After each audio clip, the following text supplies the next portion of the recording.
Hey, welcome back to Fluentto, everyday English for real life. I'm Anna. And I'm David, and we are so happy you're here today. Okay, quick question, and I want you to really think about this one.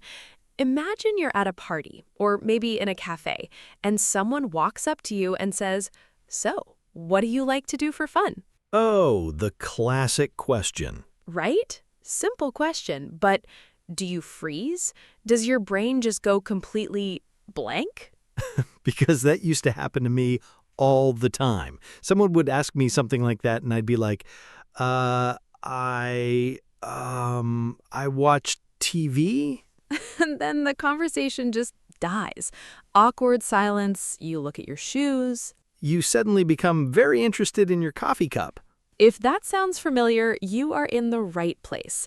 Today, David and I are going to help you talk about your hobbies and social media trends in a way that feels natural, confident, and most importantly, real.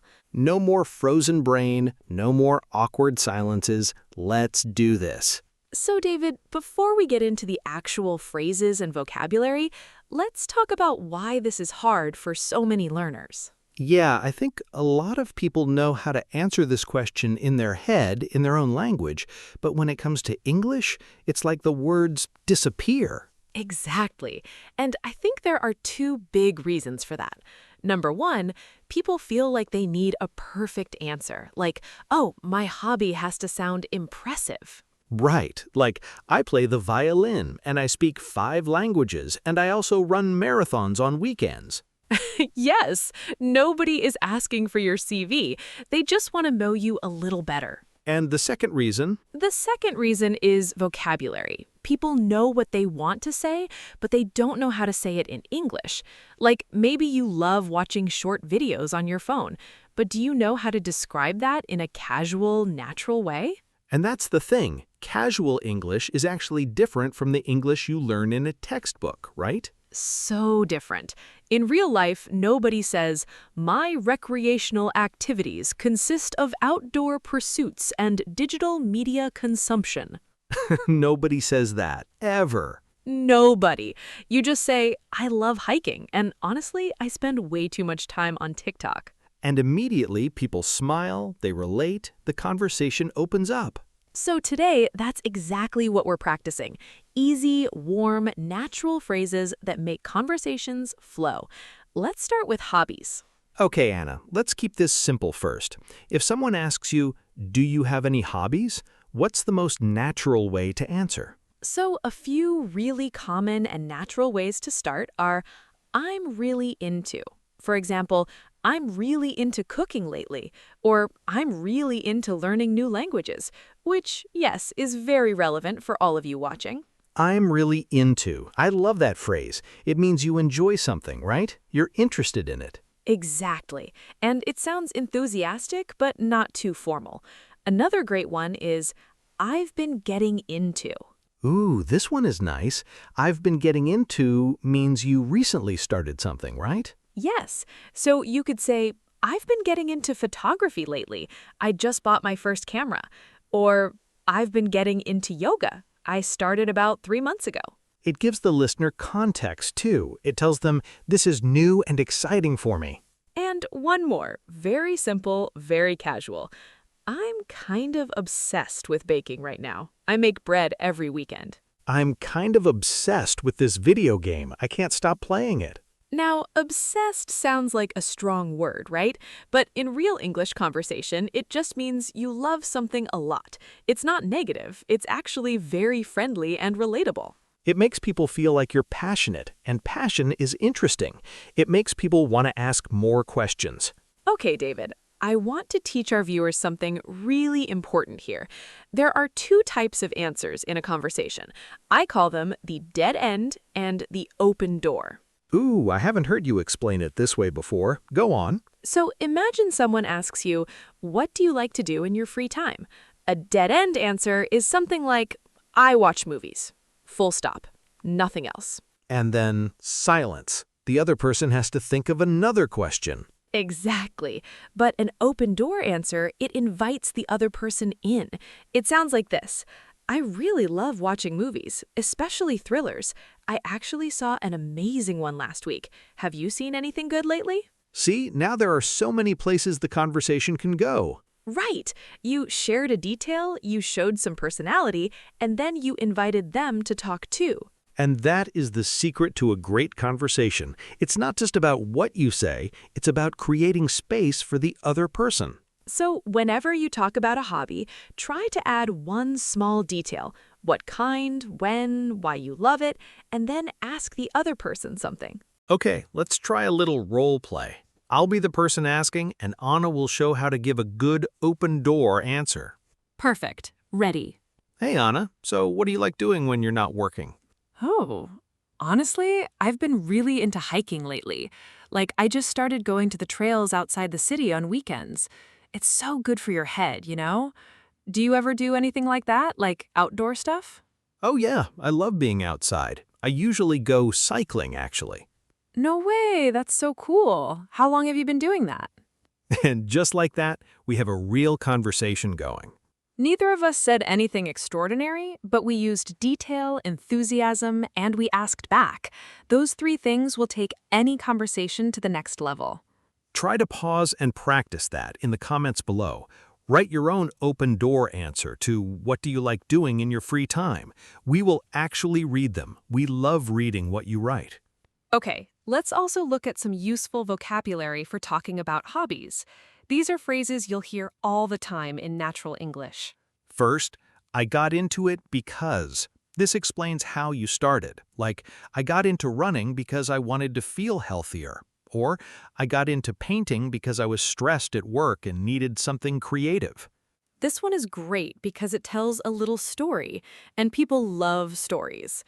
Next, I'm not very good yet, but I love it. This is so important for learners to say because it's honest and it's charming. It makes you sound human. Nobody is born good at things. I just started learning guitar. I'm not very good yet, but I love it. People always respond warmly to that. Another one, it's my way of switching off. Switching off means relaxing, stopping thinking about work or stress. Gardening is my way of switching off after a long week. Or I play video games to switch off, just completely zone out for a while. Zoning out, that means you stop thinking about everything and just relax into what you're doing. Another great phrase. All right, let's switch gears now and talk about something that is a huge part of conversation today, social media trends. And honestly, this is one area where even intermediate learners sometimes struggle because the vocabulary moves so fast. New words appear almost every week.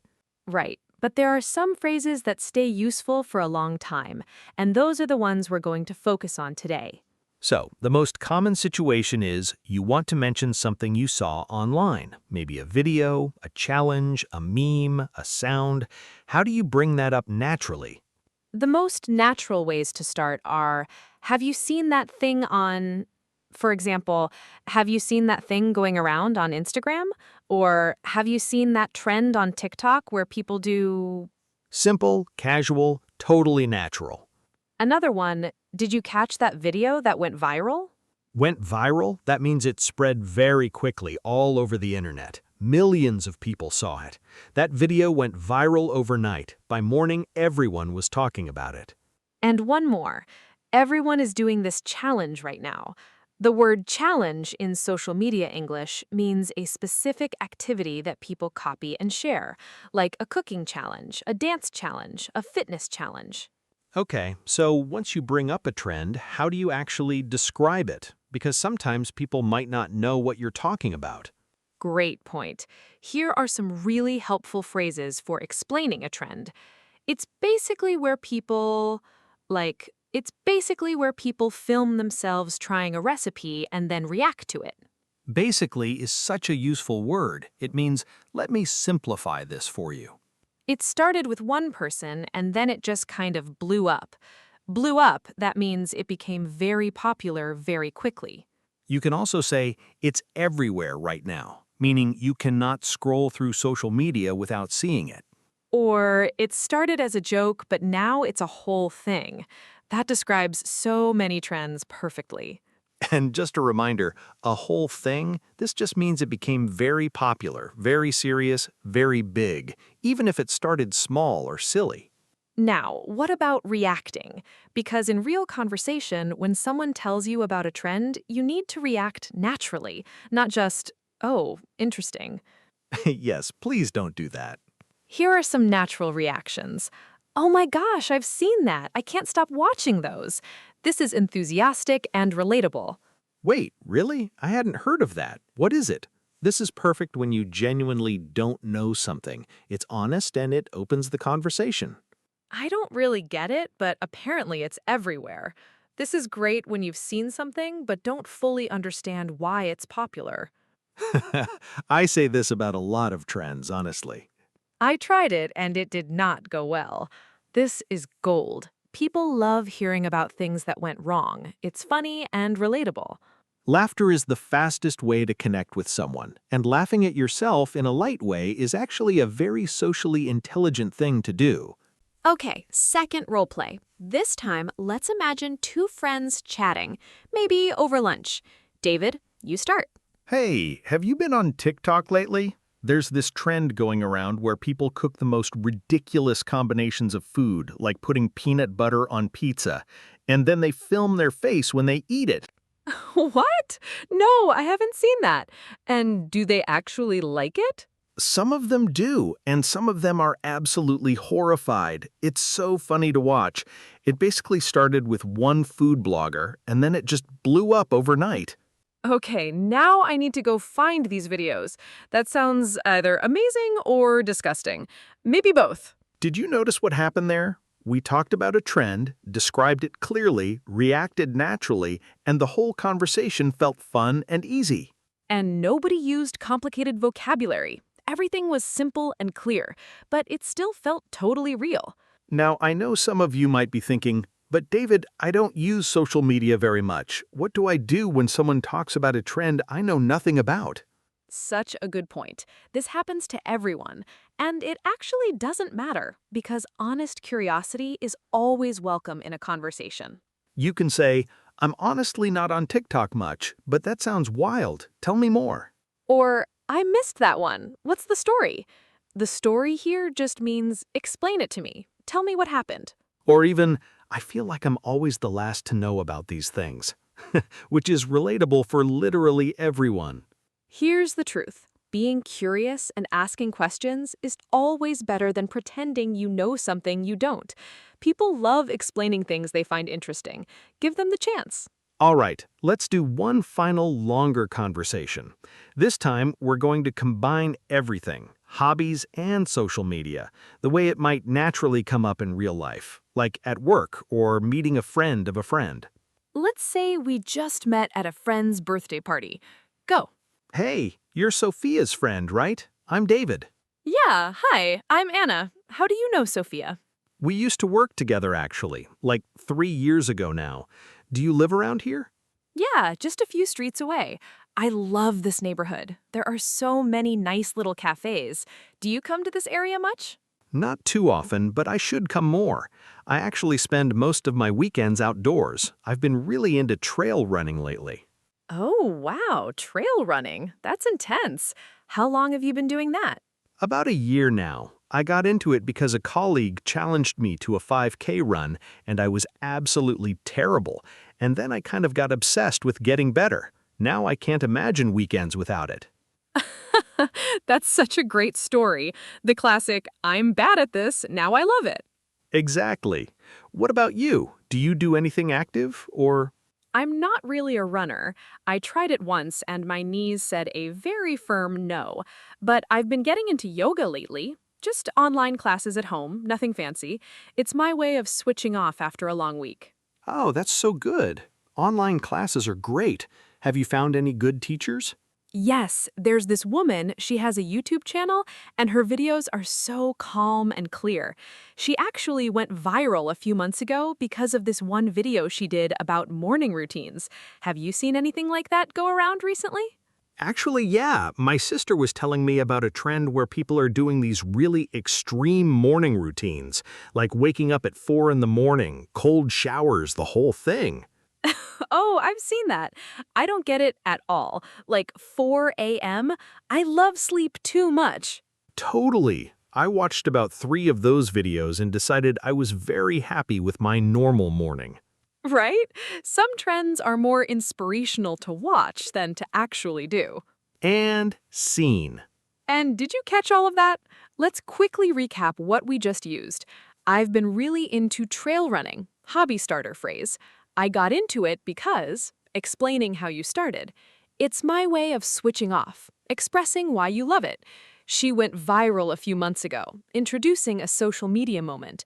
Have you seen anything like that go around recently? Naturally bringing up trends. I don't get it at all. Honest, casual reaction. Some trends are more inspirational to watch than to actually do. Relatable observation. And the whole conversation felt natural because nobody was trying too hard.